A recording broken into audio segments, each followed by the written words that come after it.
Hello friend, welcome back to Toyota Maintenance YouTube channel. I have here new Sequoia, new customer. Never saw this one before. Customer said, I love this. I don't like the gas mileage, but I have also diesel Jeep, the old one. But that's always problem, find the parts. I'd rather keep this one if I can. But sometimes I have problems with a four-wheel drive system engagement.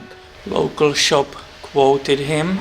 I saw the quote and it says transfer case motor like $1,500, then transfer case actuator $1,200, labor to replace those, and all together nicely wrapped up with the bow $3,000.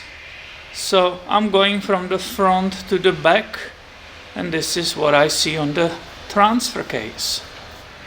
I also tried in beginning to get my Autel communicate with this Sequoia, but it read the VIN, and after 10 minutes of spinning around, it never connected. So I don't know what the heck is with it. The normal simple scanner for the ECM, right? It says no codes, no check engine lights, nothing. So here we are looking on transfer case. Hopefully the light is not in your way, probably is.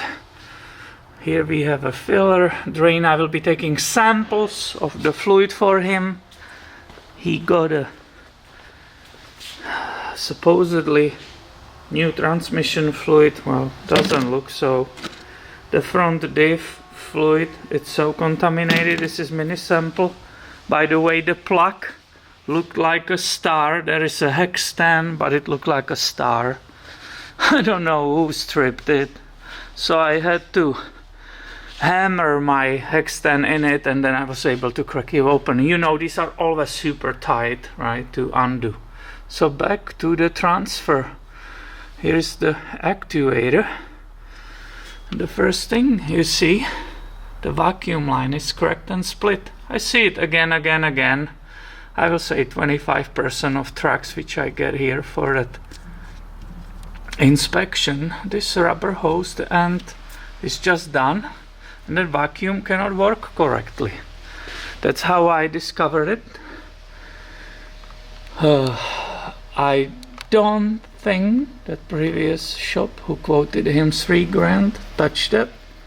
Obviously they had a chance to trim it, right? What I will do, I will just cut that bad end and rehook it here to this nipple, and in pure theory he can stop having some intermittent problem of engaging that four-wheel drive system. So I said I couldn't connect to the computers because that Autel is refusing to cooperate with me. I don't know what's happening. It's a brand new customer. I just have these 2 hours to inspect it. So please, bottom line, what I'm trying to say, stick to the basics. Always look if the electrical connector is correctly engaged. These things leak pretty often from here, that there will be oil here. It's not from the transfer filler level or drain, it's actually behind it. There is a gasket. So this one, it's dry for 237,000 miles. That's what we said, right? It's pretty good. Look how dry it is. But as usually, that vacuum hose, it's cracked. I will trim it, just cut it off and put it back there for him. We will see if it improves his troubles. So before hiring somebody for really expensive repairs, it's better first always look if all the components are correctly hooked, if they are there and doing its job. Only after that, maybe he will be replacing those things. But yeah, we will see in the future. It's beginning for me, and maybe I will be taking care of this truck. So I'm finished. I would like to check if it improved. So now I'm not selected in anything. Can also listen to the relays. I'll be quiet, clicking off the relays which are in charge of engaging that.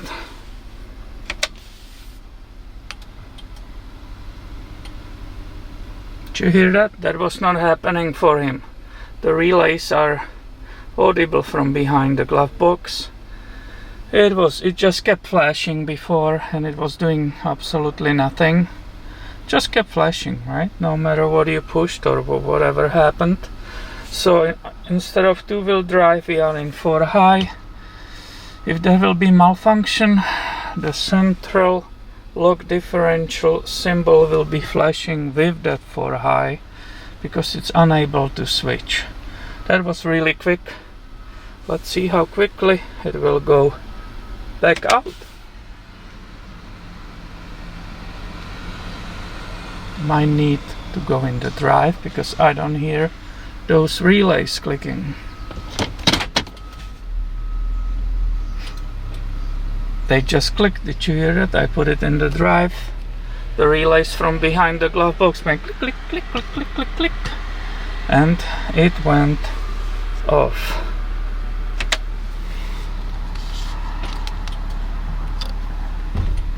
Did you hear that? There was that slight shake in the car. We are again engaged. I was in the drive. Let's do it one more time. So he had problems with it. It will just kept flashing and nothing happened. Did you see it? So I'm not saying it's fixed forever. I'm not saying that. Okay, I'm being careful. But there is huge improvement over what he just brought it to me with that great $3,000 estimate from some other shop. So he was claiming this was not happening, he couldn't put it in and so on, he couldn't trust it and wasn't sure if he should keep this truck or not. If there is development, he's coming back for me to do the work, he needs a bunch of stuff. Of course I will try to have him for the whole day and film everything for you, and we can continue this story. Other than that, thank you for watching and have a great day, my friend.